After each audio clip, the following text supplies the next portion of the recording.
Ang lumang bahay sa Capiz.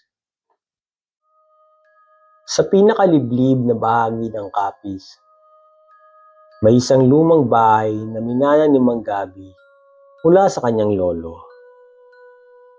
Matagal na itong nakatiwangwang at balot ng mga kwentong hindi sinasabi sa harap ng mga bata. Ngunit sa kagustuhang makapagsimula muli, dinala ni Mang Gabi ang kanyang pamilya roon. Habang binabaybay ng pamilya Mendoza ang masukal na daan patungo sa bahay, napapansin agad ni Inday ang kakaibang kilos ng mga ibon. Tahimik ang kagubatan. Masyadong tahimik. Mga anak, ayan na magiging bago nating bahay. Masayang wika ni Mang Gabi. Ngunit hindi iyon ang inaasahan ng mga bata. Ang bahay ay tila luma na at matagal nang hindi pinapasok ng araw. May mga nakabukas na bintana, ngunit parang may matang nakasilip sa dilim. Si Romeo, mahigpit ang kapit sa kamay ni Aling Rida. "Ma, ayoko dito. May masama," bulong niya. "Tigilan mo nga yan, Romeo," saway ni Aling Rida, pilit nang ngumiti. Nagumpisang mag-ayos ng gamit ang pamilya. Sa unang gabi pa lang, nakarinig na sila ng mga kaluskos sa kisame. Akala ni Mang Gabi ay daga lang yun. Ngunit sa ating gabi, nagising si Nene sa paggiyak ni Romeo. Nakaupo ito sa kama, nakatingin sa bintana. "May babae, wala siyang mukha," ang sabi nito. Kinabukasan, naglibot si Nene sa paligid at nakita ang isang matandang babae sa likod bahay. May hawak na buntot ng pusa at bulaklak na kulay itim. "Iha, hindi ito lugar para sa inyo," bulalas ng matanda. Bakit po?" tanong ni Nene. "May ginising na kayo.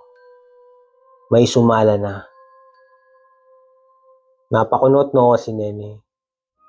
Pag-uwi niya, kinuwento niya ito kay Aling Rida. "Ma, anong ibig sabihin ng sumala?" "Baka sala. Baka kasalanan,"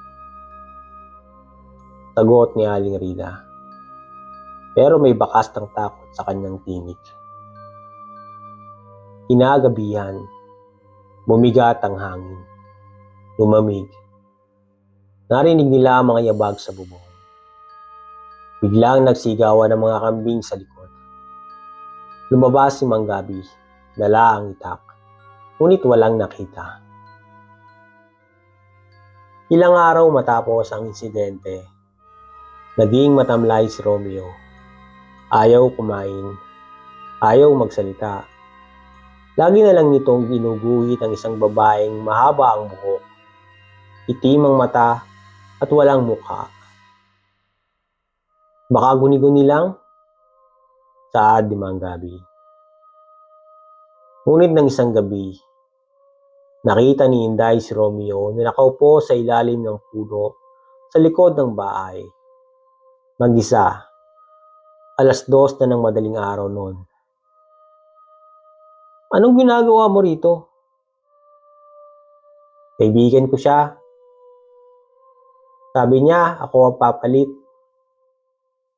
Dito na kinalabutan si Inday at isinama agad si Romeo papasok ng bahay. Dinala ni Nene ang kanyang ina kay Lola Piling, ang matandang babae sa likod bahay. Ang bahay na yan ay dating bahay ng isang mabaylan. Pinatay siya ng mga Espanyol sa akusasyong mangkukulam. Ngunit bago siya namatay, isinumpa niya ang lugar na sino mang titira roon na hindi gumagalang sa kalikasan ay susumalahin. Ano pong ibig sabihin ng sumala? Parang kaluluwa na nawawala sa landas. Naliligaw. Nagkakagulo ang diwa. Nagiging daan ng iba pang nilalang upang makapasok sa mundo ng tao. May iba pa po bang paraan para tumigil ito? Meron. Pero may kapalit. Kinabukasan, hindi na nakita si Inday. Ang huling beses siyang nakita ay may daladalang mga damo mula sa gubat. Nagtawag sila ng barangay tanod. Naghanap, ngunit walang bakas. Sa gabi, naririnig nila ang sigaw niya, pero sa kabilang dako ng gubat. Parang may tinatawag. Parang humihingi ng saklolo.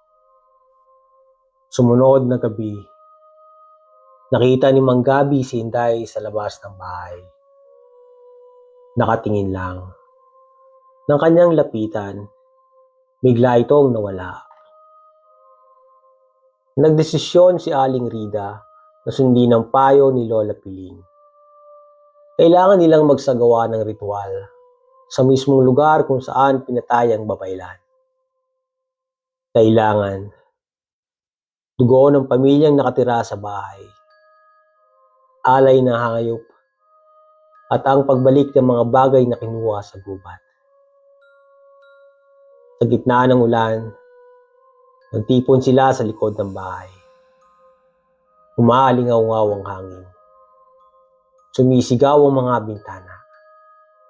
Nagsisili para ng mga kaldero sa kusina.